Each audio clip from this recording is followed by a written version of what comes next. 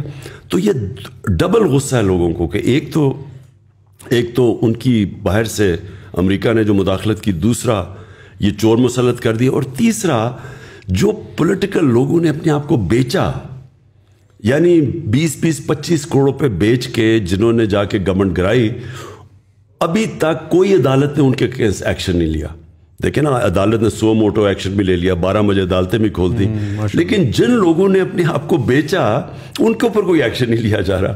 تو اس کی وجہ سے مجھے میں جو دیکھ رہا ہوں مومنٹم, یہ انپریسیڈنٹڈ ہے پاکستان میں. تو مکس فیلنگز, ایک طرف مایوسی اور دوسری طرف خوشی کہ شاید اس کی وجہ سے ایک وہ پاکستان بن رہا ہے جو قائد اعظم کا پاکستان, جو علامہ اقبال نے سوچا تھا پاکستان کا. So you're seeing this as a blessing in disguise, whatever happened?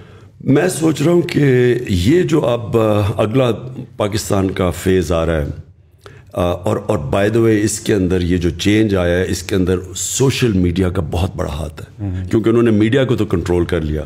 آپ نے دیکھا ہمارے زبان میں کہتے ہیں جی میڈیا کے اوپر پابندیاں, اس باری کلیم ڈاؤن کیا میڈیا میں, سوائے 1-2 چینلز کے, اور ان کو ہم سلام کرتے ہیں.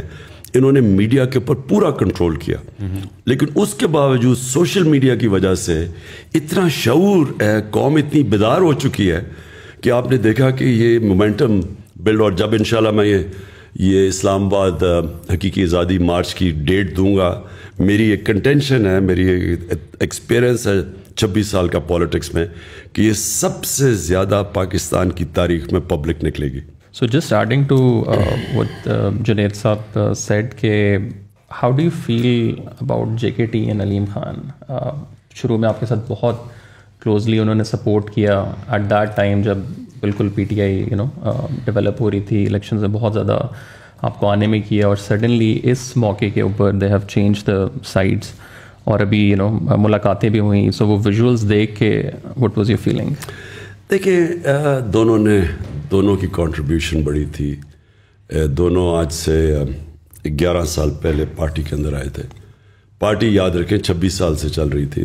تو جب پارٹی اٹھی, جب ہمارا مینار پاکستان میں 30 اکتوبر 2011 کو ایک دم ایکسپلوڈ کی پاکستان کی پولیٹکس میں پی ٹی آئی, تو دونوں اس کے بعد جوائن کیا, اور دونوں نے محنت بھی کی. جو مجھے ڈس اپوائنٹمنٹ ہوئی ان کے اوپر وہ یہ کہ انہوں نے محنت کی, لیکن کیا محنت کی اس آئیڈیل کے لیے جس کی وجہ سے میں 26 سال پہلے پولیٹکس میں آیا تھا. میری پاکستان میں ایک وہ آدمی جس کو اللہ سب کچھ دے چکا تھا, میں تو پالیٹکس میں ایک آئیڈیلزم لے کے آیا تھا کہ ہم نے ایک نیا پاکستان بنانا ہے جو ایک فلاحی ریاست بنے گی جدھر رول آف لا ہوگا, قانون کے سامنے سب ایک برابر ہوں گے. کیا ان کے وہی آئیڈیلز تھے؟ اور انفارچونیٹلی میں سمجھتا ہوں کہ ان کا اور مقصد تھا وہ پاور میں آنے کا, وہ ان کا وہ آئیڈیل نہیں تھا جو میرا تھا. میرے خیال میں وہ پاور میں وہ, اور وہ پھر واضح بھی ہو گیا, کیونکہ اگر ان کا وہ آئیڈیل ہوتا تو وہ آج ان لوگوں کے ساتھ نہ کھڑے ہوتے جن کو میں 26 سال سے کہہ رہا ہوں کہ ملک کے سب سے بڑے ڈاکو ہیں. میں تو بلکہ چوروں کی وجہ سے تو آیا تھا پالیٹکس میں. میں نے تو پہلے دن سے کرپشن کو مین ایشو اٹھا کے ان دونوں جو فیملیز ہیں جو لوٹ رہی تھیں ملک کو, ان کے خلاف آیا تھا. اگر آج وہ ان کے ساتھ چلے گئے ہیں تو اس کا مطلب کہ ان کا یہ تو آئیڈیل نہیں تھا رول آف لا. انصاف کی تحریک جو تھی, رول آف لا کا مطلب قانون کے سامنے سب ایک برابر. میرے خیال میں وہ بھی جب ان کا یہ نہیں تھا, وہ بھی سمجھتے تھے کہ پاور میں آ کے تو وہ پاور کی پریولیجز انہوں نے استعمال کرنی تھی. دیکھیں پاور میں آ کے پیسہ میری اگر بزنس ہو, میں پاور میں آ کے تو بڑے آرام سے پیسے بنا سکتا ہوں, میں ہر طرح پریویل کر سکتا ہوں. میں اگر میں ریل اسٹیٹ میں ہوں تو میں انلیگل زمین کو پاور میں آ کے لیگل کروا سکتا ہوں, گرین کو گرے کروا کے اربوں روپیہ بنا سکتا ہوں. میرے تو بڑا آسان ہے. آج اگر مثلا ملک ریاض پاور میں آ جائیں تو ملک ریاض تو دنیا کے سب سے امیر آدمی بن سکتے ہیں, کیونکہ پاور میں تو آپ کے پاس سب اپرچونیٹیز ہیں. سو بزنس اگر آپ نے کرنی ہے تو آپ علیحدہ رہیں. میری نظر میں اگر پالیٹکس کرنی ہے تو ایک ہائر آئیڈیل کے لیے آئے. میں نہیں ابھی اپنے لیے بنا سکتا تھا. نواز شریف نے جتنی دیر میں نے پرائم منسٹر رہا ہوں, نواز شریف تب تک 18 فیکٹریاں بنا چکا تھا. نیشنلائز بینک سے پیسے لے کے فیکٹریاں بنائی اور پھر وہ قرضے معاف کروا لیے. تو یہ تو چوری ہے, یہ بزنس نہیں ہے. تو میں سمجھتا ہوں کہ جو پاور میں آئے, اور انشاءاللہ اب جس کو میں ٹکٹ دوں گا اپنی پارٹی کے اندر, میں اس سے پہلے پلیج لوں گا کہ اگر آپ کوئی بزنس کرنا چاہتے ہیں پاور میں نہ آئیں. اگر آپ پاور میں آتے ہیں تو یہ نہ سمجھنا کہ میں آپ کی بزنس کو فائدہ کرواؤں گا انلیگلی. تو انفارچونیٹلی جہانگیر کا پھنس گیا ایشو وہ چینی کی, جب قیمتیں اوپر گئیں تو جب شوگر مافیا کے اوپر پہلی دفعہ انکوائری بٹھائی تو ادھر ڈفرینسز آ گئے. علیم خان کا یہ ہے کہ انہوں نے 300 ایکڑ زمین لے لی راوی کے اندر, وہ لیگل کروانا چاہتے تھے, اور راوی کے بیڈ کے اوپر انلیگل ہے زمین. پلس ان کے کیسز نیب میں بھی تھے, ان کے کیسز یہ پینڈوراز پیپر میں بھی ان کا نام آ گیا. تو وہ میرے خیال میں وہ میرے سے ایکسپیکٹ کرتے تھے کہ جب میں, کیونکہ ہم پاور میں ہیں تو ہم وہی چیزیں کریں جو نواز شریف اور یہ زرداری کرتے آئے ہیں کہ پاور میں آ کے سارے غلط کام جائز کروا دیں. تو ڈفرینسز ادھر سے ہوئے ہیں, اور اب وہ جدھر چلے گئے ہیں کلیئرلی یہ ہے کہ ان کے لیے کرپشن کوئی ایشو نہیں ہے. تھوڑا سا میں اس کو اگر زوم ان کروں, ظاہر آپ نے ایک بڑے لیول پہ تو آپ نے کہا کہ like there is a foreign conspiracy, اور ایک یہ کہ باہر کی سازش ہے جس کے اندر جو ہے وہ دوسرے ملک ملوث ہیں.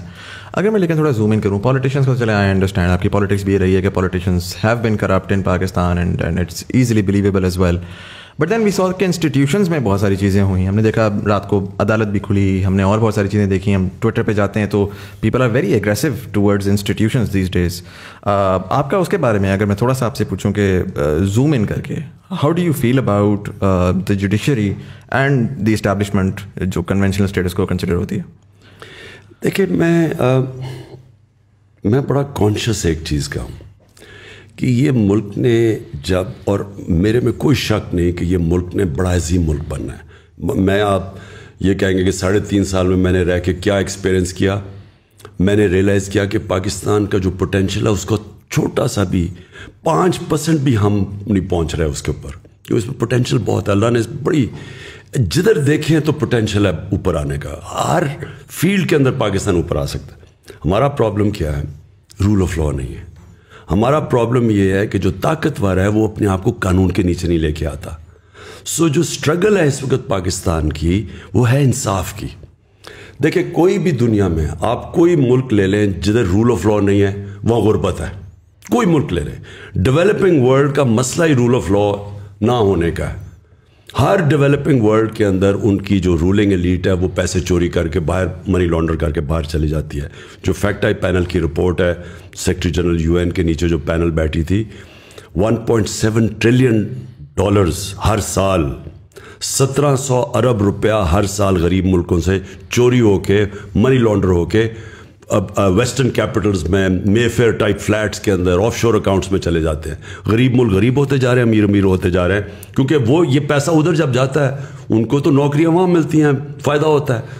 ہمارے ملک جدھر سے چوری ہو رہا ہے پیسہ وہ غریب ہو جاتا ہے. تو پرابلم کیا ہے, ہمارے پاس وہ انصاف کا نظام نہیں ہے جو طاقتور ڈاکو کو پکڑ سکے, وہ صرف کمزوروں کو پکڑتا ہے. اور اس لیے ہمارے نبی صلی اللہ علیہ وسلم نے, اس لیے انہوں نے یہ کہا تھا کہ جب ایک پریویلیج عورت تھی, قریش کی عورت, انہوں نے کہا جی اس کو سزا نہ دیں, تو انہوں نے تب کہا تھا, کیونکہ یہ تو جب قریش کی عورت ہے, اس نے جب چوری کی تھی, انہوں نے کہا کہ قوم تب تباہ ہوتی ہے جب چھوٹے چور کو آپ جیل میں ڈالیں اور طاقتور کو آپ NRO دے دیں, یعنی آپ چھوڑ دیں. یہ انہوں نے تب کہا تھا. آج ساری ڈیولپنگ ورلڈ کے اندر ایشو یہ ایک ہے کہ وہ طاقتور وائٹ کالر کرمنل کو نہیں پکڑ سکتے. ان کا جو سٹرکچر سارا بن گیا ہے, وہ یا پیسے ہوتے ہیں, پاورفل ہوتے ہیں, بچ جاتے ہیں. ابھی ساؤتھ افریقہ میں انہوں نے ایکس پریزیڈنٹ کو پکڑنے کی کوشش کی, وہاں جناب اس نے لوگ سڑکوں پر لگائے, کوئی 1200 لوگ مر گئے, وہ باہر پھر رہا ہے. تو جرت ان میں مورل اتھارٹی نہیں ہوتی طاقتور کو پکڑنے کی. تو ہمارا ایشو کیا ہے, میں یہ چاہتا ہوں کہ ہمارے جو ادارے ہیں وہ جب تک ان کے اندر یہ چیز نہیں آئے گی, مشنز ان کی جب تک ان کے اندر یہ جہاد کا جذبہ نہیں آئے گا کہ طاقتور کو جیل میں ڈالیں, ان کو جب پکڑیں. یہ ایشو یہ ہے پاکستان کا. ہمارے جو بڑے انسٹیٹیوشن جو کر سکتے ہیں, میں نے 3.5 سال میں کیا دیکھا. اب ہم کیا کہ عدلیہ آزاد ہے, ہم تو کچھ نہیں کر سکتے تھے. نیب آزاد ہے, نیب ہمارے کنٹرول میں نہیں تھی. تو ہم کیا کرتے تھے, اب یہ شہباز شریف کا اوپن اینڈ شٹ کے ساتھ 16 ارب روپیہ پکڑا گیا ہے اس کے نوکروں کے نام پہ, جو FIA نے پکڑا. ہم وہ اس کو کنوکٹ ہی نہ کروا سکیں. یہ سال پہلے انگلینڈ میں ہوتا, ابھی تک 1.5 سال پہلے یہ جیل میں ہونا تھا. وہ کبھی اس کی کمر میں درد ہے, کبھی وہ بینچ ٹوٹ جاتا تھا, کبھی کچھ. ہمارا جو انصاف کا نظام تھا وہ پکڑتا ہی نہیں تھا اس کو. یہ ساروں کے جو کیس ہیں, ایک میں مزامل کمپلیٹ کر لوں. 95% جو کیسز ہیں نیب کے اندر وہ ہمارے زمانے کے پہلے سے ہیں. اس 3.5 سال میں وہ کنوکٹ نہیں ہو سکے. سو یہ آپ کو کیا چیز سامنے آتی ہے؟ سامنے ہی آتی ہے کہ ہمارے اداروں میں کیپبلٹی نہیں ہے اور ول نہیں ہے پکڑنے کی. اور انفارچونیٹلی ہمارے اداروں کے اندر وہ لوگ بیٹھے ہوئے ہیں جو اس کرپٹ سسٹم سے فائدہ اٹھاتے ہیں. سو ہمیں جو کوشش کرنی چاہیے, دیکھیں کوشش جو کرنی چاہیے کہ ان اداروں کے اندر پبلک کا پریشر آئے. دیکھیں عوام کا, میں صرف ایک پریشر ہے, آج عوام کا پریشر پڑا ہوا ہے. عوام کا پریشر آنا چاہیے ان اداروں کے اوپر کہ آپ نے یہ جو کرمنلز ہمارے اوپر بٹھا دیے ہیں, یہ آپ کی ذمہ داری ہے, اب ان کو پکڑیں. ہم نے شہری تو نہیں پکڑ سکتے نا ان کو. اور سب کو پتہ ہے یہ 30 سال سے چوری کر رہے ہیں پیسہ. میں 26 سال کے ان کے خلاف جہاد کر رہا ہوں, لیکن میں تو نہیں پکڑ سکتا نا. پکڑنا تو عدلیہ نے ہے, نیب نے پکڑنا ہے. ہم نے تو اپنا کام کر دیا تھا FIA میں. اب ان کو ساروں کو NRO 2 مل گیا. پہلے مشرف نے NRO 1 دیا, اب یہ NRO 2 مل گیا ان سب کو.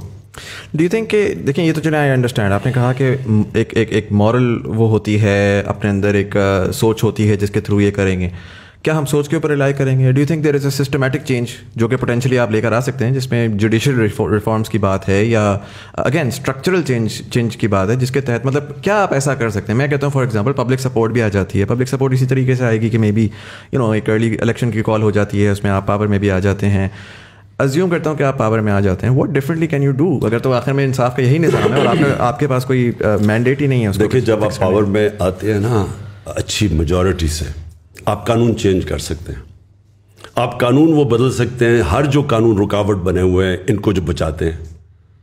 جو میں نے سیکھا 3.5 سال میں کنونسڈ ہوں کہ اگر صحیح معنی میں میجورٹی نہیں ملے گی, میں پاور میں آنا ہی نہیں چاہتا. کیونکہ اس کا مطلب اس باری ہاتھ بندھے ہوئے تھے, ہر جگہ ہم جکڑے پھنس جاتے تھے. ہمارا ادھر سے قانون ہم لے کے آتا تھا, وہ سینٹ میں پھنس جاتا تھا جا کے. اچھا وہاں آتا تھا ہم وہ قانون ہی نہیں بدل سکتے تھے ان کو. اب ہم کرمنل لا ریفارمز ہم لے کے آئے کہ جلدی سسٹم ہو, لیکن وہ ہمارے پاس طاقت نہیں تھی کہ ہم ان کو انفورس کر سکتے. ہم نے سول پروسیجر کوڈ کی کہ 1 سال سے زیادہ زمین کا کیس نہیں چل سکتا, سارے سول 1 سال میں فیصلہ ہوں گے, لیکن وہ ہر جگہ کے اسٹے آرڈر مل جاتا تھا. ریگولیٹرز, میں آپ کو مثال دیتا ہوں کتنی فرسٹریٹنگ تھی. اب ریگولیٹرز ہیں, ریگولیٹر کا مطلب اب یہ مثلا شوگر مافیا ہے, سیمنٹ کے اندر کارٹلز بنے ہوئے ہیں, بڑے بڑے کارٹلز بنے ہوئے ہیں, آئل مارکیٹنگ کمپنیز کے کارٹل ہیں, اور ان کو پروٹیکٹ کون کرتا ہے عوام کو ان کارٹل سے؟ Competition commission. کمپٹیشن کمیشن کا یہ حال تھا کہ 11 سالوں سے ان کے اندر سٹے آرڈرز پھنسے ہوئے تھے. یعنی جو یہ بڑے کارٹلز تھے انہوں نے اسی کے ہاتھ باندھ دیے تھے کمپٹیشن کمیشن کے, تو وہ جا کے سٹے آرڈر لے لیتے تھے. 800 سٹے آرڈرز ہیں, 8 ہم نے ٹاپ ریگولیٹرز کے جن کا کام ہے عوام کی انٹرسٹ کو پروٹیکٹ کرنا. 8 ریگولیٹرز کے اوپر 800 سٹے آرڈرز تھے, 250 ارب روپیہ پھنسا ہوا تھا ادھر, وہ فیصلے نہیں ہوتے تھے. تو یہ شوگر مافیا کے ہم نے جب انکوائری کی ان کے اوپر, وہ سارے جا کے انہوں نے وہ پھنسے ہوئے ہیں, وہ عدالتوں میں کیس چل رہے ہیں. سو ہمیں جب تک آپ کے پاس پاور نہ ہو, آتے ساتھ ہی لیجسلیشن کریں, ٹائم لمٹ کریں, ان کو فورس کریں. اور پاور سے جب آپ کو یہ فکر نہیں ہوتی کہ آپ کی گورنمنٹ کو کوئی ٹاپل کر دے گا, جب پاور سے آتے ہیں تب آپ یہ ساری چیزیں کر سکتے ہیں. سو اس لیے میں نے یہ آپ کو کہا کہ انشاءاللہ اگر باری ملی تو پاور سے ملے تاکہ ہم یہ ساری چیزیں بڑے بڑے کارٹلز مافیاز کو ٹیک آن کر سکیں. اچھا خان صاحب, آپ نے obviously you have an I for talent, آپ کو پتہ ہے وسیم اکرم کو کب اوور دینا ہے, 1 ڈاؤن پہ کس کو بھیجنا ہے. سو آپ کے اندر ایک ہی چیز ہے, اوبیسلی وہ لیپس ہوا جب اب جے کے ٹی صاحب اور علیم خان صاحب, آپ کے پاس ٹائم بھی کافی تھا to scrutinize, but obviously human error is available, ہو جاتا ہے. اگر ابھی آپ ارلی الیکشن میں جاتے ہیں, so do you think you have enough time 3 مہینے میں کہ آپ اس طرح کے سچے اور کھرے لوگ بھی ڈھونڈ پائیں اور آپ کو پھر الیکٹیبلس کی طرف نہ جانا پڑے, کیونکہ پھر اس کے بعد آپ دوبارہ پھر ویسے ہی بلیک میل ہوں گے جس طرح ابھی اس بار ہوا. تو ڈو یو تھنک 3 مہینے کا time is enough to find those candidates اور پھر ان سے پلیج لینا یا ان کی اسکروٹنائز کرنا؟ دیکھیں, جو میں پھر سے کہتا ہوں, جو 3.5 سال آئی میری زندگی کا سب سے مشکل سال تھے, لیکن ان میں سب سے زیادہ میں نے زندگی میں سیکھا گورنمنٹ کی ورکنگ کیا ہے, بیوروکریسی میں پازیٹیو نیگیٹیوز کیا ہے, کیا ہمارا جو سب سے بڑا پرابلم ہے کہ کی منسٹریز کے اندر ہمارے پاس ایکسپرٹس نہیں ہیں, اور ایکسپرٹس جب تک آپ پہلے نہ لے کے آئے ہیں, جو سسٹم ایسا بنا ہوا ہے, ہم نے جب کوشش بھی کی کئی ایکسپرٹس لانے کی, وہ ایک پورا مافیا بیٹھا ہوا تھا اندر کی منسٹریز میں جو ان کو اندر ہی نہیں گھسنے دیتا تھا, وہ چھوڑ کے چلے جاتے تھے. پھر نیب کے پرابلمز ہو گئے, نیب کے اندر کئی انہوں نے ایسے کیسز کیا کہ جو باہر سے اب جب اسپیشلسٹ لانا چاہتے تھے وہ ڈر کے ہی نہیں آتے تھے, کیونکہ نیب کے کیسز وہ بھی عجیب, وہ بھی ایک اور پرابلم تھا. یہ ساری چیزوں کی ہم نے اب دیکھا, تو ہمیں باہر سے کئی ایریاز میں کی منسٹریز میں ایکسپرٹس ابھی سے ہی ہم وہ ان کو ڈھونڈ رہے ہیں کہ ہم جب آئیں تو ہمارے پاس ایکسپرٹس ہو. ہمارے پاس وہ ایکسپرٹیز نہیں ہے.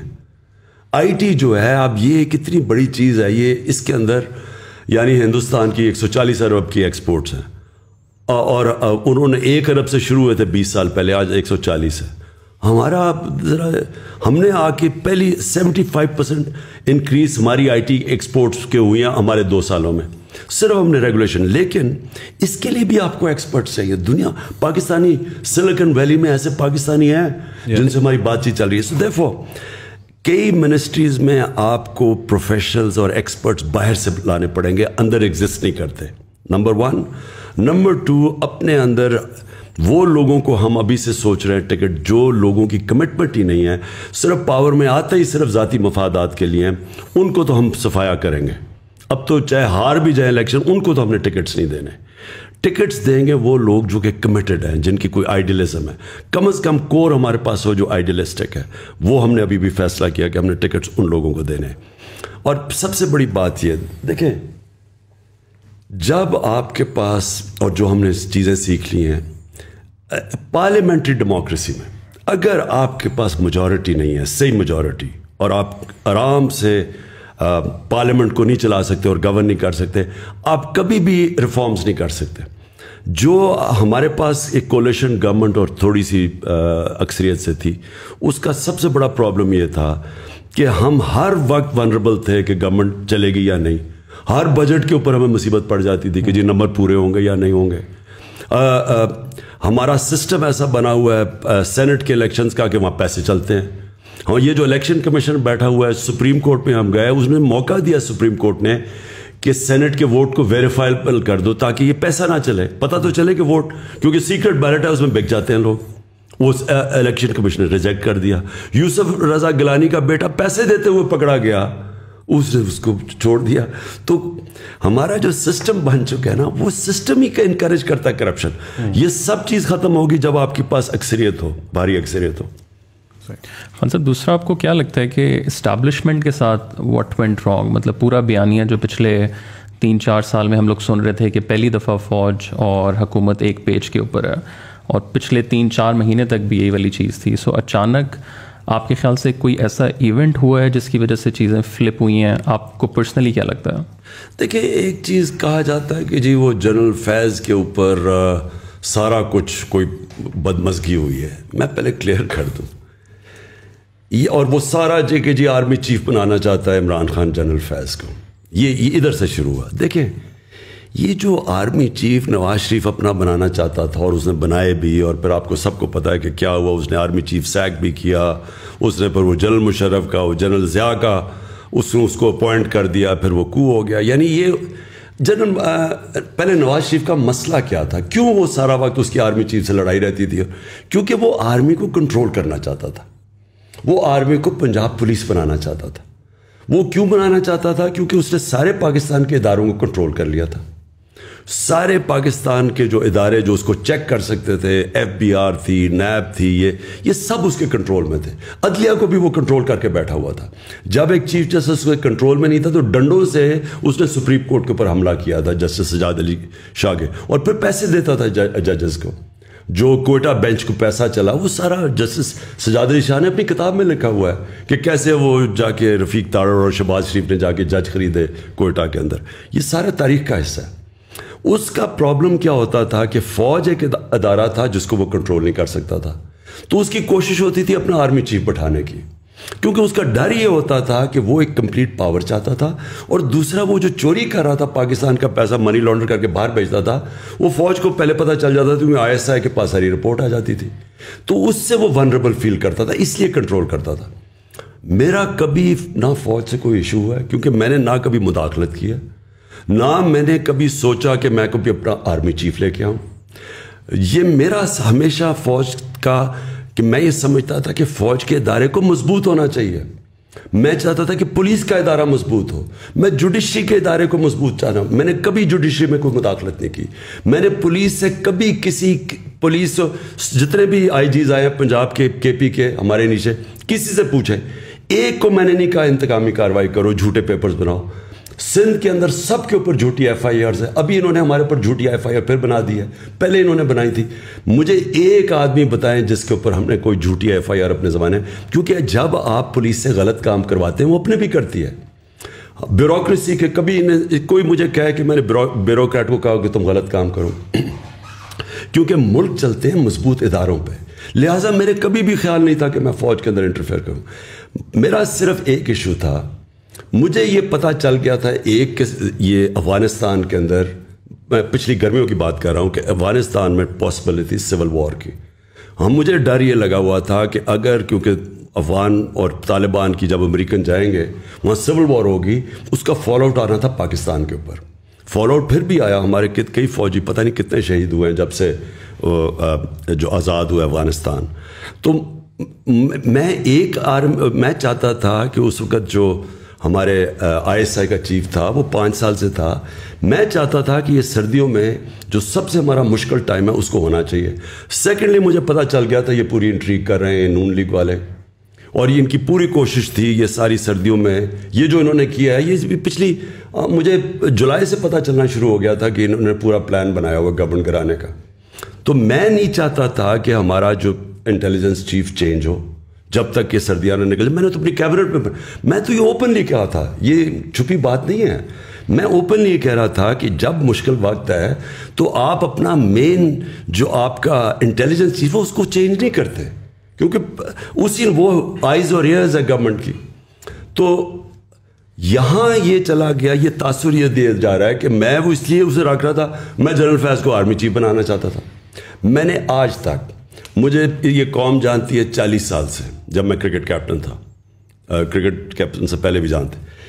آج اگر کوئی مجھے یہ کہہ دے کہ عمران خان نے کبھی میرٹ کے خلاف کچھ کیا, میں 10 سال کرکٹ کیپٹن تھا, سب کو پتہ ہے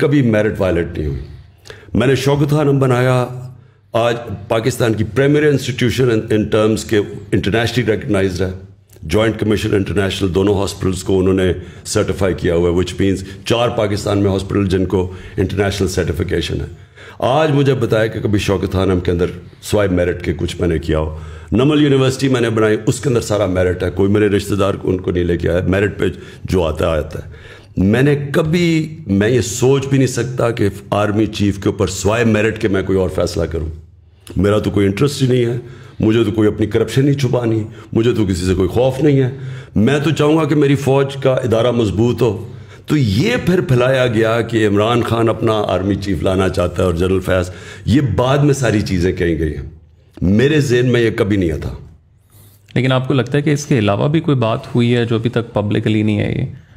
مطلب بہت سے لوگ کہتے ہیں کہ جی پی ٹی آئی گورنمنٹ جو تھی وہ فورن پالیسی کنٹرول کر رہی تھی, وہ یہاں سے نہیں ہونی چاہیے, وہ وہاں سے ہونی چاہیے. دیکھیں, میں نے تو جب سے آج سے چھوڑے 26 سال پہلے جب میں پولیٹکس شروع کیا ہے, تو میں نے تو کبھی اپنی جو میری اسٹیٹڈ ایم تھا فورن پالیسی کا, اس سے کبھی میں پیچھے نہیں ہٹا. میرا ہمیشہ یہ تھا کہ پاکستان ایک خوددار قوم ہے, لا الہ الا اللہ کا اس کا نعرہ ہے, یہ کبھی اس کو کسی قوم کے سامنے جھکنا اور غلامی نہیں کرنی چاہیے. آپ میرے 26 سال پہلے ساری اسٹیٹمنٹس پڑھ لیں. میں نے 26 سال پہلے کہا تھا کہ میں نہ کبھی کسی کے سامنے جھکا ہوں, نہ کبھی قوم کو جھکنے. 26 سال سے میں ایک ہی چیز کہہ رہا تھا. میں نے وار آن ٹیرر کو سارا وقت اپوز کیا, کیونکہ ہم کسی کی جنگ لڑ رہے تھے.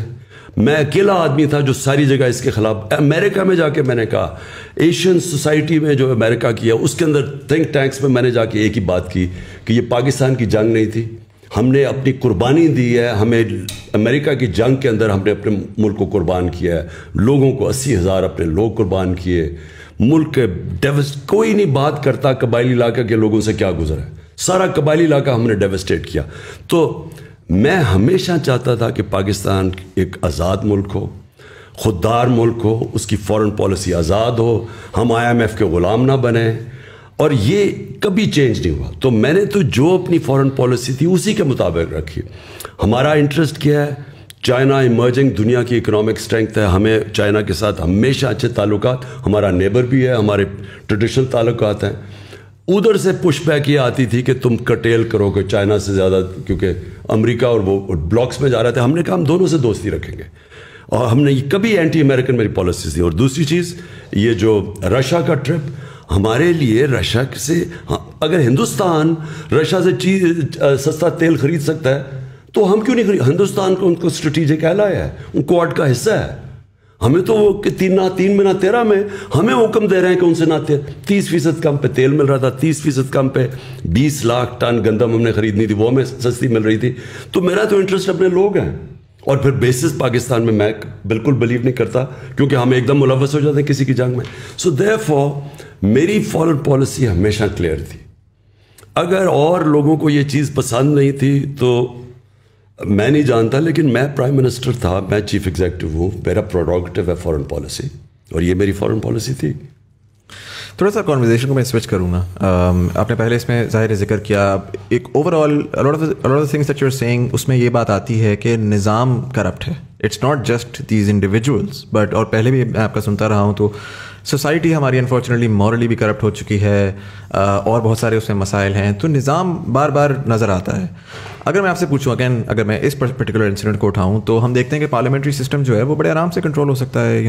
سسٹم ہی ایسا ہے جس کے اندر, اس میں ایک تو 2 مسئلے مجھے نظر آتے ہیں. پہلا تو یہ ہے کہ اگر میں آپ کی پارٹی کی بات کروں تو at this point in time if I were to look at it, I think 95% of the people are voting for you, they not voting for the individual standing in the constituency. And so وہ آپ کے نام پہ vote کر کے آتے ہیں, اور پھر آخر میں آ کے وہ they go towards some other party and essentially. So do you think کہ ابھی جو آپ کو ایک پبلک سپورٹ اور پبلک سینٹیمنٹ ملی ہوئی ہے, اس میں آپ صرف الیکشنز کے لیے ہی کریں گے, یا آپ کو لگتا ہے کہ شاید پاکستان کو ایک ڈفرینٹ نظام کی ضرورت ہے؟ پریزیڈینشیل سسٹم کی ملٹیپل ٹائمز بات ہوئی. اگر میں زیادہ اس کو میکرو پہ لے جاؤں تو ہم نے تو ہمیشہ ایک ویسٹرن سسٹم دیکھا نا, برٹش کے بعد ہم پاکستان میں جو ان کا بنایا ہوا سسٹم تھا اسی کو ہم آگے لے کر جا رہے ہیں. بٹ دنیا میں بہت سارے اور نظام ایگزسٹ کر رہے ہیں. چائنا کا اپنا اسٹائل ہے, ٹرکی کا اپنا اسٹائل ہے. ڈو یو تھنک کہ ہمارے پاکستان کو بھی ایک ری امیجنیشن کی ضرورت ہے, مے بی ایک نئے کانسٹیٹیوشن کی ضرورت ہے, مے بی ایک نئے اسٹرکچر کی ضرورت ہے. پہلے تو ایک چیز یاد رکھ لیں, کوئی بھی دنیا کا نظام لے آئے, اس کے اوپر شریف اور زرداری بٹھا دے, وہ سارے نظام کرپٹ ہو جائیں گے. آج آپ انگلینڈ کے اندر وہ نواز شریف جو اس کو کسی طرح پرائم منسٹر بنا دیں انگلینڈ کا, میں آپ کو گارنٹی کرتا ہوں کہ 10 سال میں وہ مقروض ہو جائے گا ملک, اور وہ پاکستان سے کہے گا کہ ہمیں قرضے دو. دیکھیں, سب سے پہلے تو جو پارلیمنٹری ڈیموکریسی کے اندر آپ کو ایک چیز سمجھنی ہے, جو برطانیہ کی, جو میں بڑی کلوزلی دیکھا ہوا اور اسٹڈی کیا, اس کا جو بیسز ہوتا ہے نا, وہ بنیاد جو رکھی جاتی ہے, وہ رکھی جاتی ہے امر بالمعروف پہ, کہ ان کی جو موریلٹی ہے ایک مورل سٹینڈرڈز کے اوپر پارلیمنٹری ڈیموکریسی کھڑی ہوتی ہے. دیکھیں, ڈیموکریسی ایک پارلیمنٹ کے پاس تو فوج نہیں ہے, لیکن ان کے پاس مورل اتھارٹی ہوتی ہے. جس وقت آپ کی ڈیموکریسی میں مورل اسٹرینگتھ چلی جاتی ہے, اس وقت ہمارے ملک میں ہمیشہ فوج آتی ہے اور لوگ مٹھائیاں بانٹتے ہیں, کیونکہ جب وہ کھو بیٹھتے ہیں نا اپنی اخلاقی جواز, کیونکہ ڈیموکریسی چلتی اخلاقیات کے اوپر ہے. کیوں یہ پہلی دفعہ ہوا ہے کہ ایک دفعہ ایک گورنمنٹ کو گرایا گیا اور لوگ سڑکوں پہ آ گئے؟ کیونکہ ہماری گورنمنٹ نے اخلاقی جواز نہیں کھویا تھا. عمران خان کوئی کرپشن نہیں کر رہا تھا, ہم کوئی یہاں سے پیسے چوری کر کے باہر نہیں لے کے جا رہے تھے. اس لیے لوگوں کو ایک غصہ آیا کہ باہر کی مداخلت اور اندر سے میر جعفروں نے گرا دی, اس لیے پبلک نکلی. تو نمبر 1 ایک چیز پلیز یہ یاد رکھ لیں کہ ویسٹ منسٹر ڈیموکریسی اس لیے چلتی ہے کہ وہاں تصور ہارس ٹریڈنگ کا نہیں ہے. کوئی سوچ نہیں سکتا کہ وہ اپنی ووٹ بیچے گا. ان کی مورل سٹینڈرڈ اتنی آئے ہیں. وہاں ایک ایکسپینسز کا کیس چلا تھا برٹش پارلیمنٹ میں, 4-5 ہزار پاؤنڈ کے اوپر 8-8 10 لاکھ روپے کے ایکسٹرا ایکسپینسز پہ 3 سال کی پارلیمنٹرینز کو جیل دی. اور جج جب جیل میں کہہ رہا تھا تو ان کو اس نے کہا کہ میں تمہیں اس لیے جیل رہا ہوں کیونکہ تم پارلیمنٹ پبلک ریپرزینٹیٹیوز ہو, تمہارا جو مورل سٹینڈرڈ ہے وہ عوام سے زیادہ اوپر ہے. تو اس نے ان کو 3 سال کی جیل ڈال دی. سب سے پہلے یہ یاد رکھیں کہ جو ہمارا ظلم ہوا ہے نا, ہمارا سارا سسٹم ہے, ہمارے اوپر جب کرمنلز آ کے بیٹھ گئے, انہوں نے سارے سسٹم کو پہلے تو ڈسٹروائے کیا. کیونکہ میں کیسے چوری کروں گا اگر نیب انڈیپینڈنٹ فنکشن کر رہی ہے, اگر FBR انڈیپینڈنٹ, FIA قانون کے مطابق چل رہی ہے, میں نہیں کر سکتا. تو مجھے پہلے ان کو اپنے لوگ بٹھا کے ان کو ختم کرنا. اب یہ FIA کو ختم کر رہا ہے نا, 16 ارب کے کیسز ہیں شہباز شریف کے اوپر. آتے ساتھ ہی جو لوگ انویسٹیگیٹر سب کو فارغ کر کے اپنے لوگ اوپر آ کے بٹھا دیے, اب اپنے کیسز صاف کرے گا. اب FIA اس کے بعد کیا کرے گی؟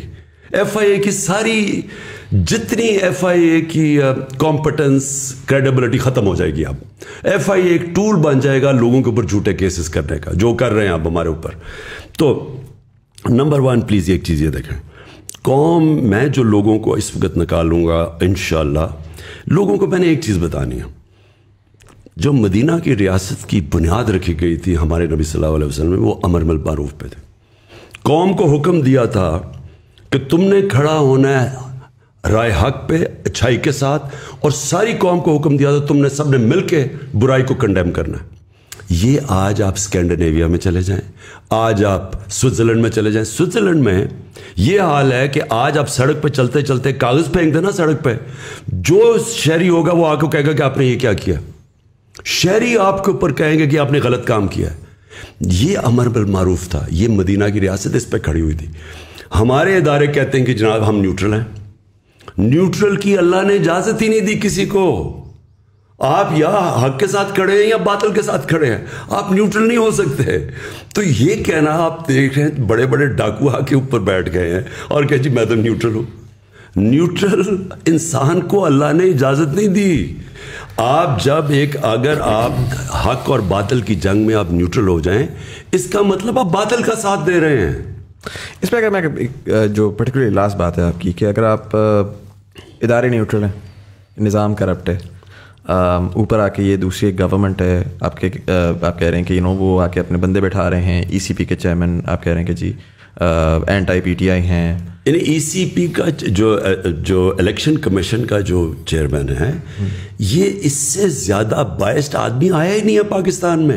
اس سے سب سے بڑی بات میں آپ کو بتاؤں, جب عدالت کے اندر انہوں نے اس نے جا کے اسٹیٹمنٹ دی 7 مہینے سے پہلے میں الیکشن نہیں کروا سکتا, عدالت کو اس دن اس کو فارغ کر دینا چاہیے تھا.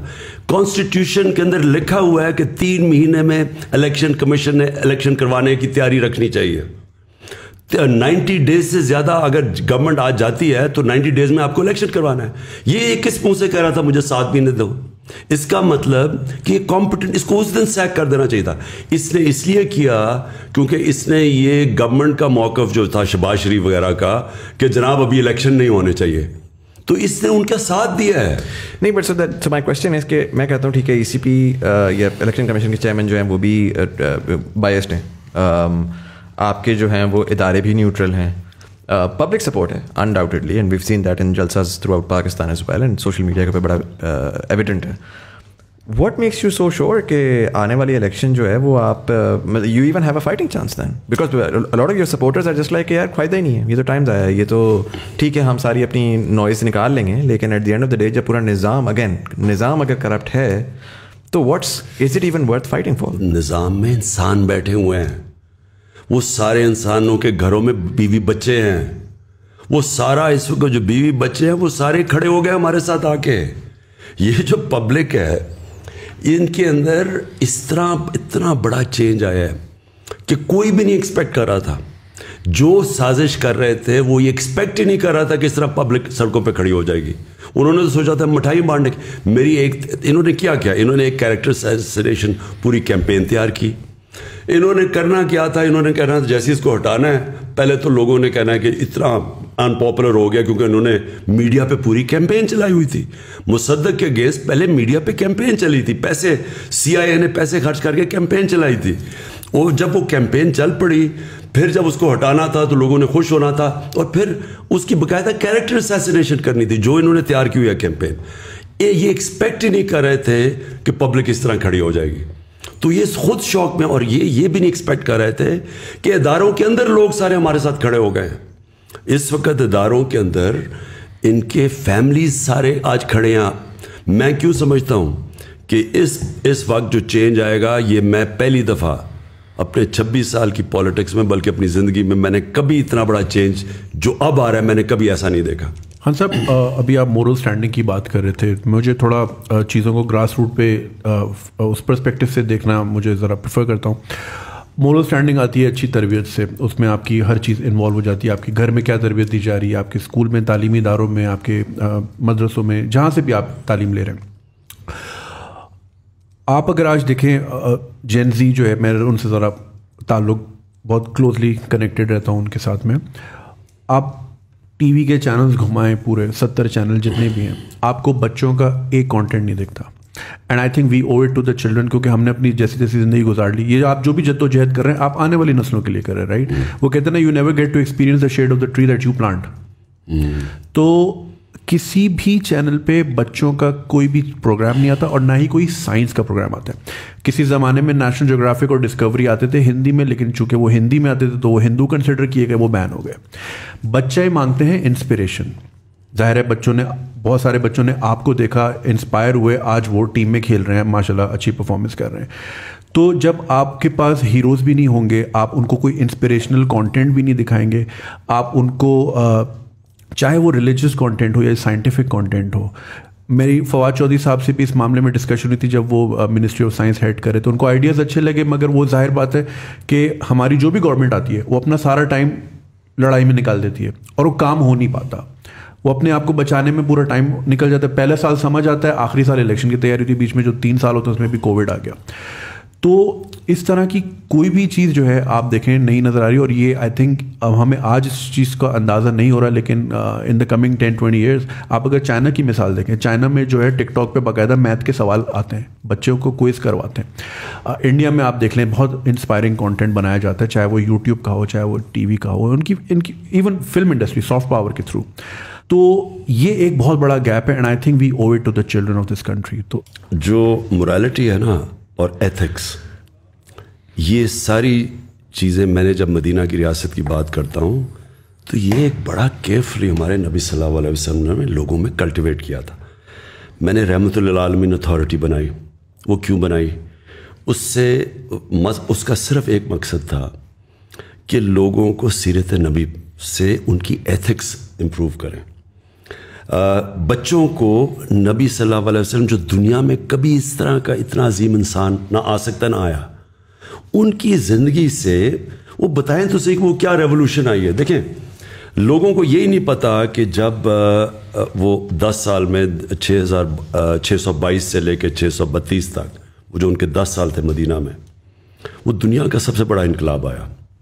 آپ کو پتہ ہے جو ٹوٹل لوگ مرے جنگوں کے اندر 10 سالوں میں, وہ 1200 تھے. 1200-1300 ٹوٹل لوگ مرے. سو ایکچولی وہ ایک فکری انقلاب آیا تھا. وہ ذہن چینج ہوئے تھے, انسان چینج ہوئے تھے. وہ جب تک آپ سیرت نبی نہ پڑھیں تو آپ کو پتہ ہی نہیں چلے گا کہ وہ کیا ہوا تھا. ہم نے اس لیے فیصلہ کیا کہ بچوں کو پڑھائیں سیرت نبی. اور میں نے پھر یہ بھی, کیونکہ اس وقت بہت بڑا اسالٹ ہے ویسٹرن کلچر, میں سب سے بہتر جانتا ہوں, میں نے اتنی زندگی 30 سال یعنی آف اینڈ آن وہاں گزارے. جب تک آپ نے جو بات کی میڈیا کے اوپر, کانٹینٹ ٹی وی پہ, فلموں میں, ہم اس کو اپنی کلچر اور اپنی دین کے ساتھ سنکرونائز نہیں کریں گے. ہم پھنسے رہیں گے بالی ووڈ اور ہالی ووڈ, جن کے کلچر ہمیں پوری طرح سمجھ نہیں ہے کہ ان کی وہ کانٹینٹ نے کتنا بڑا ان کے کلچروں میں فائدے کیا کروایا اور نقصان کیا کروایا. آج وہاں فیملی سسٹم ٹوٹ چکا ہے. ہندوستان کے اندر ان کا جو ہالی ووڈ بالی ووڈ کلچر ہے وہ ان کی فیملی سسٹم کو ڈیوسٹیٹ کر رہا ہے. ہم اس کو جب اپنائیں گے تو ہمیں پتہ چلنا چاہیے کہ اس کے کانسیکوینس کیا ہے. اس وقت پاکستان اور مسلم دنیا میں جو چیز بچی ہوئی ہے وہ ہے ہمارا فیملی سسٹم. آپ جتنی ولگیرٹی اپنے ملک کے اندر لے کے آئیں گے, اور آپ ٹی وی پہ اور آپ موبائل فون کے اوپر جو کانٹینٹ ہے, جو پون ہے اس کے اوپر جس طرح کی چیزیں ہیں, آپ جتنا اس کو بڑھاتے جائیں گے اس کا ڈائریکٹ امپیکٹ پڑتا ہے فیملی سسٹم پہ. جو پردے کا کانسیپٹ ہے وہ صرف کپڑوں کا نہیں ہے. سارا پردے کا اگر آپ صحیح معنی میں کوئی ایکسپلین کریں لوگوں کو, اس کے پاس فلسفہ ہے کیا, وہ بیسکلی فیملی سسٹم کو بچانے کے لیے.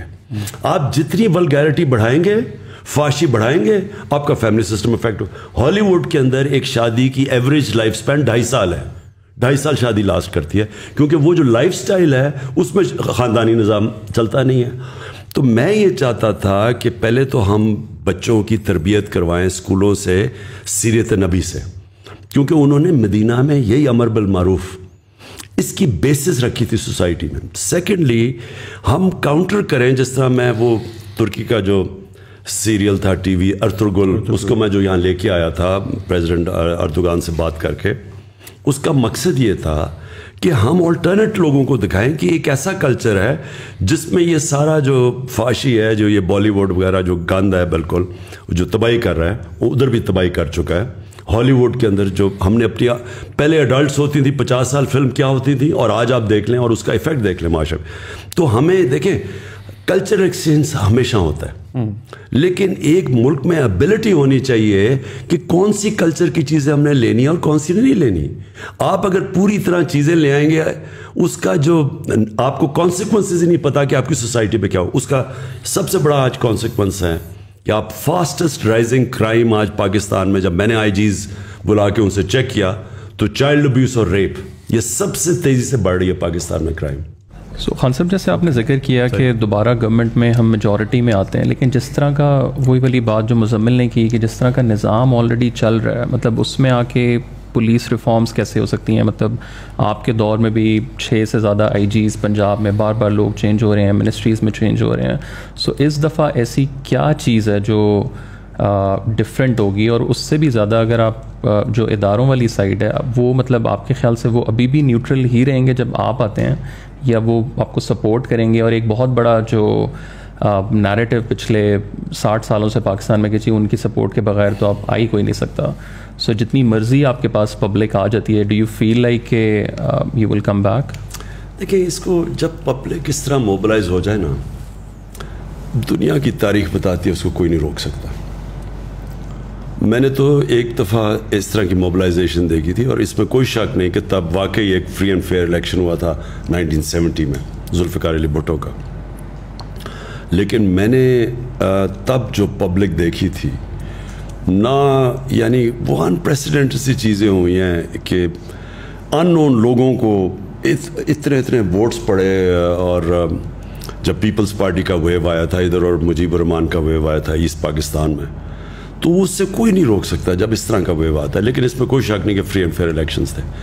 لیکن میری کنٹینشن یہ ہے کہ پاکستان بدل گیا, اس کو آپ کوئی روک نہیں سکے گا. یہ جب پبلک کا ایک فیصلہ ہو جائے نا, جب پبلک ایک طرف, جس طرح میں دیکھ رہا ہوں کہ پبلک اب جو شعور آ گیا ہے, جو نکل گئی ہے, میں نہیں سمجھتا کہ, اور دیکھیں اداروں کے اندر پھر سے میں بتاتا ہوں انسان ہوتے ہیں, وہ نہیں روک سکتے, وہ روکنا چاہیں گے بھی نہیں. ان کے اندر سے, اداروں کے اندر سے پریشر ہوگا, کوئی نہیں روک سکتا اس کو. اچھا خان صاحب, اس میں مجھے یہ بتائیے گا کہ آپ نے تھوڑی دیر پہلے آپ نے ویسٹ منسٹر ڈیموکریسی کا بھی تذکرہ کیا, اور ہم دیکھتے ہیں کہ پچھلے 3 سال میں آپ ظاہر فائر فائٹنگ میں بہت زیادہ لگے ہوئے تھے. ایک سارٹ آف ہنگ پارلیمنٹ تھی اور اس میں ظاہر ہے کہ وہ چیز بڑی مشکل تھی. But one thing that has been missing, and اس کو میں تھوڑا سا کانٹیکسٹ اس میں بلڈ کروں گا. سوال میرے اس طرح دماغ میں آیا کہ پہلا تو یہ ہوا کہ اگر میں ٹویٹر دیکھوں تو آج کل بڑا ایک کویسچن مارک ہوا ہے, سب کہہ رہے ہیں کہ جی خان صاحب کی سیکیورٹی کو بڑا ہے ایک تھریٹ ہے. اسپیس میں بھی آپ نے, لوگوں نے اس کے اوپر بہت زیادہ بولا اور آپ نے اس پہ جواب دیا کہ اللہ تعالیٰ کے اوپر ہے, which is fine. But the way that I see it, I feel like کہ right now it's literally Imran Khan اور نتھنگ, رائٹ. اینڈ جب آپ نے ایک اتنی بڑی پارٹی بنائی, 26 سال کی آپ کی جدوجہد ہے, آپ نے اس پارٹی کو اسٹرکچر اور کانسٹیٹیوشن پراپرلی دے کر اس کو انفورس کیوں نہیں کیا؟ اور اس کی وجہ 2 ہیں. پہلا یہ کہ بار بار سوال آتا ہے کہ آگے کس کو ٹکٹ دیا جائے گا, الیکٹیبل, نان الیکٹیبل, کون چلے گا, کون نہیں چلے گا. اور دوسرا ریزن یہ ہے کہ میں دیکھتا ہوں نوجوان طبقے کو, میں کہتا ہوں کہ یار میں ہوں, جنید بھائی ہیں, طلحہ ہیں, ہم خواب سوچتے ہیں, ہم کہتے ہیں یار ہم نے پاکستانی پالیٹکس میں پارٹیسپیٹ کرنا ہے. آج اگر کوئی نوجوان سوچتا ہے کہ اس نے پاکستانی پالیٹکس میں پارٹیسپیٹ کرنا ہے, اس کے پاس کوئی روڈ میپ نہیں ہے, کوئی سسٹم نہیں ہے جس کے تحت وہ سسٹم میں گھسے, آہستہ آہستہ وہ اپنا ایک اسٹیچر بلڈ کرے اور کوئی نظام ہو. ابھی تو یہ پاور ہے, پیسہ ہے, کون کتنا پیسہ لے آتا ہے, کون کتنا ووٹ بینک لے آتا ہے, پاور لے آتا ہے. تو ڈونٹ یو تھنک کہ جی وہ جو اسٹرکچر جو آپ پاکستان کو بدلنا چاہ رہے تھے, وہ شاید اپنی پارٹی سے اگر اسٹارٹ کرتے تو اس 3 سال کے بعد آج آپ بہت بہتر جگہ پر ہوتے in terms of mobilization, in terms of public تو آ گئی, بٹ جو پارٹی اٹ سیلف ہے وہ it seems like all over the place right now. دیکھیے مزامل, ایک چیز میں آپ کو بتاؤں کہ میں تو ایک آئیڈیلسٹ ہوں, اور پہلے دن سے میں نے سوچا تھا کہ ہماری پارٹی, ہم الیکشنز کروائیں گے اور ایک نئی لیڈرشپ لے کے آئیں گے, اور وہ لے آئے ہم. ابھی مراد سعید, کون سوچ رہا تھا کہ وہاں اتنے بڑے خان تھے مالا کنڈ میں اور مراد سعید اوپر آ جائے گا. اور اسی طرح علی محمد ہوا, یا ایک شاہد ہے ہمارا, شاہد ادھر کرک سے, وہ کھڑا ہو گیا, شاہد خٹک, وہ ہمارا ایک انصاف اسٹوڈنٹ فیڈریشن سے ISF نکل کے وہ بن گیا ہے. یہ سارے نیچے سے آئے ہوئے ہیں. فاروق حبیب ہے ہمارا جو منسٹر یہ بنا ہے, یہ سارے اسٹوڈنٹ پالیٹکس سے آئے ہیں اوپر. یعنی یہ پہلی دفعہ ہم نے جو شروع کی. تو دیکھیں ہماری واحد پارٹی ہے جو کہ ایک فیملی پارٹی نہیں ہے. باقی نون لیگ, پیپلز پارٹی, ان کے سوائے ان کے خاندان کے کوئی اوپر ہی نہیں آ سکتا. یہاں باپ بن گیا پرائم منسٹر, بیٹا بن گیا چیف منسٹر. یہ مذاق ہے ملک کے ساتھ. دونوں ضمانت پہ بھی ہے, اوپر سے کرپٹ بھی دونوں ہے. اور جو وہ چاچا ہے وہ یعنی جو اس کا دوسرا بھائی ہے وہ کانوکٹ ہے, وہ ملک سے بھاگا ہوا ہے. سو یہ ایسے, یہ جو سسٹم بنا ہوا ہے نا, یہ ٹرو فیملی سسٹم, یہ ڈیموکریسی نہیں ہے.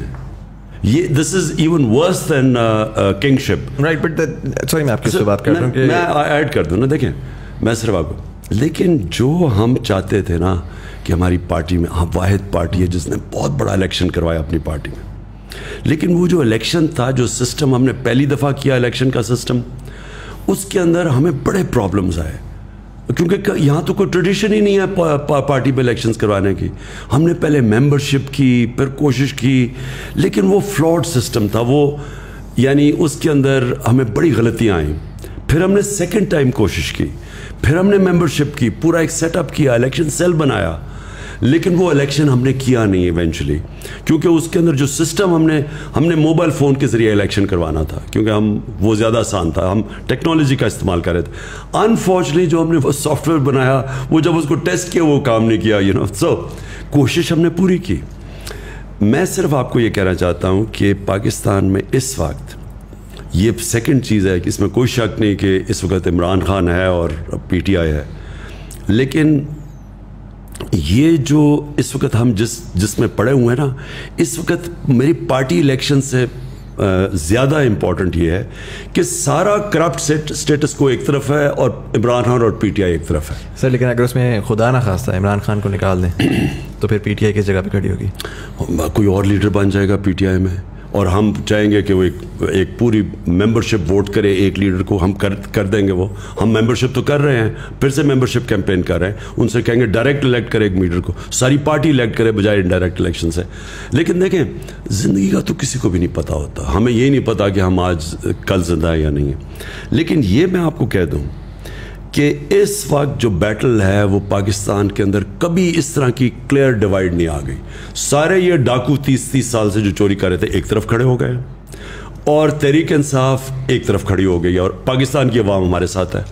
اور یہ جو الیکشن ہوگا یہ پاکستان کی تاریخ میں ایک ایسا الیکشن ہونے جا رہا ہے جو شاید دنیا میں بڑے کم ملکوں کے اندر ہو, اور اسی الیکشن میں پاکستان ایک قوم بننے جا رہی ہے. دیکھیں یہ سارے ملک میں ایک آیا. اب کراچی میں بھی کس پاکستان کی پارٹی نے 10 دن میں پشاور کا سب سے تاریخی جلسہ کیا, کراچی کا تاریخی کیا, اور منار پاکستان بھر دیا. انہوں نے 11 پارٹیز نے مل کے منار پاکستان کا 5% نہیں بھرا. اس باری اتنا بڑا کراؤڈ آیا کہ باہر بھی لوگ اندر ہی نہیں گھس سکے. سو دیئرفور یہ ایک یونیک چینج آ رہا ہے پاکستان میں. تو میں نے جب آپ نے کہا نا مکس فیلنگ شروع میں کہ آپ کو ہٹنے سے کیا ہوا, ایک طرف تو مجھے یہ جو سازش کامیاب ہوتے ہوئے میں تو شوق میں چلا گیا کہ ساری ایک پورے اتنے زیادہ لوگوں کو اکٹھا ہونا تھا مجھے شکست دینے کے لیے. دوسری طرف جو قوم کھڑی ہوئی ہے, میں تو سمجھتا ہوں اس سے خوشائن چیز ہو ہی نہیں سکتی تھی ہمارے ملک سے. اچھا سر, اس میں ابھی آج کی خبر ہے کہ مریم اورنگزیب نے کمیشن اسینچلی اناؤنس کیا ہے آن دا سائفر, جو آپ کا جس کی بیسس کے اوپر فورن کنسپیریسی کا آپ کہتے ہیں. تو do you think that's a good thing considering کہ پبلک بھی شاید دیکھ لے گی کہ ایگزیکٹلی کیا ہے اور کس طرح سے. یہ ایسے ہی ہے کہ شہباز شریف کے 16 ارب روپے کے کیسز ہیں کرپشن کے, منی لانڈرنگ کے ایف آئی اے کے اندر, اور اب وہ ایف آئی اے کے اندر وہ سارے آفیسرز ڈال کے اپنے آفیسرز اپوائنٹ کر رہا ہے. یعنی جو انوالوڈ ہو وہ کیسے فیصلے کر سکتا ہے؟ گورنمنٹ تو انوالوڈ ہے ساری کانسپریسی میں. صرف ایک ہم کمیشن مانتے ہیں, وہ چیف جسٹس کے نیچے ہو, اور اس کے اندر کنڈیشن یہ ہے کہ اس کی اوپن ہیئرنگ ہو, بالکل ان کیمرہ ہیئرنگ نہ ہو. سارے میڈیا کے سامنے وہ کمیشن بیٹھے اور وہ پھر اس کی پوری ہیئرنگ کرے کہ یہ شروع سے لے کے اینڈ تک کیا ہوا تھا. خان صاحب ابھی آپ نے جلسوں کی بات کی, اور آپ نے کافی سکسیزفل جلسے ایک ہی ہفتے میں 3 میجر سٹیز میں کیے. کراچی والا بھی ظاہر بہت بڑا تھا. کراچی کی عوام جو ہے they very disappointed because وہ ایک اتنا بڑا شہر ہے, ہمارا فائنینشیل ہب ہے, اور وہ ایک بارش کی مار ہے اور پورا شہر کا نظام دھرم بھرم ہو جاتا ہے. اس کے باوجود کراچی نے ووٹ بھی آپ کو دیا, اور آپ کے فیس پہ ایسی جگہ ووٹ دیا کہ جہاں بنتا نہیں تھا, لیکن وہ ظاہر they were looking at a bigger picture. مگر اس کے باوجود بھی مسئلہ یہاں آتا ہے کہ even if you want to do something, وہ پھر 18ویں ترمیم آ جاتی ہے اور صوبائی گورنمنٹ آ جاتی ہے. تو اور میں بات کروں بہت بیسک چیزوں کی, بیسک انفراسٹرکچر کی, کوئی ٹرانسپورٹ کا نظام ہو, کوئی سڑکیں سیدھی ہو جائیں, کوئی اسٹریٹ لائٹ ہی لگ جائے. اسٹریٹ کرائم اتنا پریویلنٹ ہے, اور اتنا ایسا لگتا ہے کہ بہت لالس, وہ جو پرانی فلموں میں ویسٹرن موویز میں ہوتا تھا, کوئی بھی آیا گولی مار کے چلا جاتا ہے, مطلب یہ بہت کیجول ہو گیا. تو کراچی کی عوام کیا ایکسپیکٹ کر سکتی ہے اگر آپ if you are in power again? دیکھیں, سب سے پہلے تو کراچی کا سب سے بڑا مسئلہ یہ ہے کہ پاکستان کی تاریخ کی جو سب سے کرپٹ گورنمنٹ ہے وہ ہے پیپلز پارٹی کی گورنمنٹ. ایک تو وہ گورنمنٹ پاور میں رہی ہے اور 14 سال ہو گئے اس گورنمنٹ کو. اس 14 سال میں انہوں نے کراچی کو نقصان تو پہنچایا ایک طرف, لیکن دوسری طرف انہوں نے جو ادارے تباہ کیے, جو پولیس کے اندر غلط بھرتیاں کیں, پولیس میں یعنی سندھ کی پولیس کے اندر انہوں نے کرپٹ ترین لوگوں کو رکھا ہوا کیونکہ خود کرپٹ ہے. اس سے کیا ہوا ہے؟ سب سے پہلے تو کراچی میں جو لالسنس ہے, اگر آج رینجرز آپ ہٹا دیں تو کراچی تو فری فار آل ہو جائے. جو بھی تھوڑا بہت قانون ہے وہ جو لا اینڈ آرڈر ہے وہ رینجرز کی وجہ سے. اس کا مطلب گورنمنٹ تو فیل ہو گئی. اس کا مطلب جو کام گورنمنٹ کا تھا یہ رینجرز کا تو کام لا اینڈ آرڈر نہیں ہے. لیکن اس سے سب سے بڑی چیز یہ ہے کہ دیکھیں کراچی جس طرح لاہور ہے, جس طرح اسلام آباد ہے, جو بڑے بڑے شہر ہیں, جس طرح پشاور ہے, ملتان ہے, جب تک یہاں سٹی گورنمنٹس نہیں بنیں گے, جس طرح لنڈن کیا, لنڈن میئر ہے, وہ پوری ایک گورنمنٹ ہوتی ہے. لنڈن کو چلانے کے لیے ایک سپریٹ گورنمنٹ ہوتی ہے, وہ ڈائریکٹلی الیکشن سے وہ آتی ہے.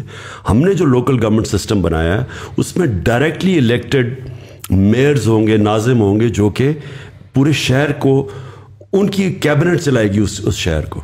وہ جب تک ہم وہ سسٹم نہیں لے آئیں گے, وہ اپنے پیسے خود اکٹھے کریں گے, ریونیو اکٹھا کرنا ان کا کام ہوگا. ان کے اندر ایکسپرٹس بیٹھے ہوں گے جو پانی کے بھی ایکسپرٹ ہوں گے, سوریج سسٹم کے بھی ہوں گے, پولیس ان کے نیچے ہوگی. جب تک ایک بڑے شہروں کو آپ جس طرح نیو یارک چلتا ہے, جس طرح لنڈن چلتا ہے, پیرس چلتا ہے, تہران چلتا ہے, آپ آج تہران چلے جائیں, سینکشنز کے باوجود جو آپ تہران کی فنکشننگ دیکھیں گے آپ حیران ہو جائیں گے کہ وہ لگے گا امیر ترین ملک لگتا ہے. وہ سارا صاف ستھرا شہر, ماڈرن سٹی, کیونکہ ان کی تہران کی اپنی گورنمنٹ ہے, وہ اپنے پیسے اکٹھے کرتی ہے. ہمارا کیا پرابلم ہے کہ ہم جو بجٹ ہے پروونس کا اس سے ہم شہروں کو فنڈ کرنے کی کوشش کرتے ہیں. وہ یا تو وہ شہباز شریف کے زمانے میں کہ سارا 56% بجٹ پنجاب کا آپ لگا دیں لاہور کے اوپر اور وہ باقی سارا پیچھے رہ جاتا ہے. یا سندھ میں دیکھ لیں, وہ سارا جو مین بجٹ ہے وہ انٹیریئر سندھ میں, کیونکہ وہاں سے ووٹ لے کے آتے ہیں. کراچی کو پیسے نہیں ملتے, کراچی کھنڈر بن چکا ہے. تو اس کا صرف ایک نتیجہ ہے کہ ان شہروں کو ان کی اپنی الیکٹڈ, ایک ڈائریکٹلی الیکٹڈ ان کا میئر بنے, ناظم بنے, وہ پھر اپنی کیبنٹ بنائے اور وہ پھر اس کو چلانے کے لیے اور اب چلائے بھی اور پیسے بھی اکٹھے کرے, وہی ذمہ دار ہو. آپ یقین نہیں کریں گے, میں جب بھی اسلام آباد یا لاہور آتا ہوں میں اکثر لوگوں کو دیکھتا ہوں باہر سے ہاتھ ڈال کے گیٹ کنڈی کھول کے چلے جاتے ہیں. ہمیں گلی کے کونے سے پہلے فون کر دینا ہوتا ہے کہ گیٹ پہ آ جاؤ, کیونکہ وہ جو تھوڑی دیر آپ کی گاڑی کھڑی ہوتی ہے اور گیٹ کھلتا ہے اس میں ٹرانزیکشن ہو جاتی ہے.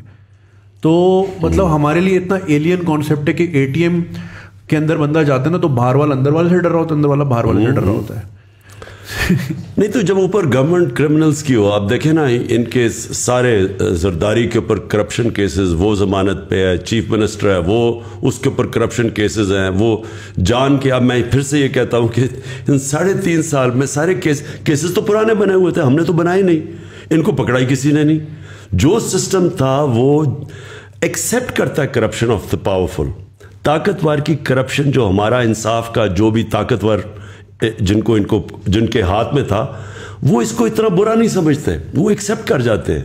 تو جب وہ اوپر بیٹھ جائے تو آپ کیا سمجھیں گے کہ تھانہ دار ایماندار بن جائے گا. So just adding to that, پچھلے 3 سالوں میں بھی ہم نے کوئی دیکھا نہیں کہ کوئی کسی بندے کو پراپر سزا ہوئی ہو. شروع میں آپ نے وعدہ کیا تھا کہ ہم بلینز آف ڈالرز واپس لائیں گے. اب آئی تھنک شروع میں آپ نے ذکر کیا کہ ججز ایسے بیٹھے ہوئے ہیں, نیب میں ایسے لوگ ہیں, بٹ جب آپ کی گورنمنٹ تھی تو آپ اگر ان کو ریپلیس کر کے اپنے بندے لاتے ہیں. نیب ایک انڈیپینڈنٹ اینٹی ہے. اس کو ان کا جو چیئرمین تھا جو ہے ابھی بھی, وہ نون لیگ کے زمانے میں اس کو اپوائنٹ کیا گیا تھا. ہم اس کو ریموو نہیں کر سکتے, ہم نیب کے اندر کوئی چینجز نہیں کر سکتے بائی لا.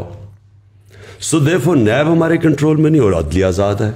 تو آپ ایف آئی اے کے کیسز تھے, ہمارا جو ہم نے پکڑا, یہ جو اس کی انہوں نے جو اپنے وہ جو بھی شوگر مل تھی ان کی, اس کے اندر یہ جو 16 ارب روپے کے پکڑے جو نوکروں کے نام پہ انہوں نے پیسے لیے ہوئے تھے. اب وہ تو اوپن اینڈ شٹ کیس ہے. اب ہم کریں کیا, وہ کیس ہی نہیں لگتا تھا. وہ کیس لگتا ہے کہ درد ہے, کمر درد ہے, یہ وہ ہے. میں کہتا ہوں بچایا گیا ہے اس کو, باقاعدہ اس کو بچایا گیا ہے, اور ہم پوری کوشش کرتے رہے, ہم نہیں کامیاب ہوئے. اس لیے میں کہتا ہوں کہ ہماری اس وقت ہماری جو گورنمنٹ تھی اس کو جب تک پوری پاور سے گورنمنٹ نہیں آتی, جس کو فکر نہ ہو سارا وقت کے اپنی پارلیمنٹ پارٹی بھی رکھو, پھر ایلائز کو بھی ساتھ رکھو, پھر وہ ناراض ہو جاتے تھے, پھر وہ اپوزیشن ساری ان کی کرمنلز کی اکٹھی تھی, وہ پورا بلیک میل کرتی تھی. تو ہمیں ایک بڑی کمزور گورنمنٹ ملی تھی. تو اس لیے میں ہمیشہ کہتا ہوں کہ اگر مجھے اس طرح کی آگے گورنمنٹ ملی, بہتر یہ ہے کہ ہم اپوزیشن میں بیٹھے بجائے گورنمنٹ چلائیں. خان صاحب تھوڑا سا میں کانورزیشن کو سوئچ کروں گا لوکل پالیٹکس سے انٹرنیشنل پالیٹکس کی طرف, اور ہم نے دیکھا کہ دنیا جو ہے وہ ایک یونیپولر ورلڈ سے ملٹی پولر ورلڈ کی طرف بھی جا رہی ہے. ظاہر اس کی وجہ سے dynamics and foreign policy and lot of those things are changing as well. ایک چیز پرٹیکولرلی میں آپ کی پالیٹکس میں نوٹس کر رہا ہوں کہ آپ پہلے ایک sort of nationalism, anti corruption, local اس کے اوپر تھے, but recently you become more of an anti imperialist, in the context of کہ پرٹیکولرلی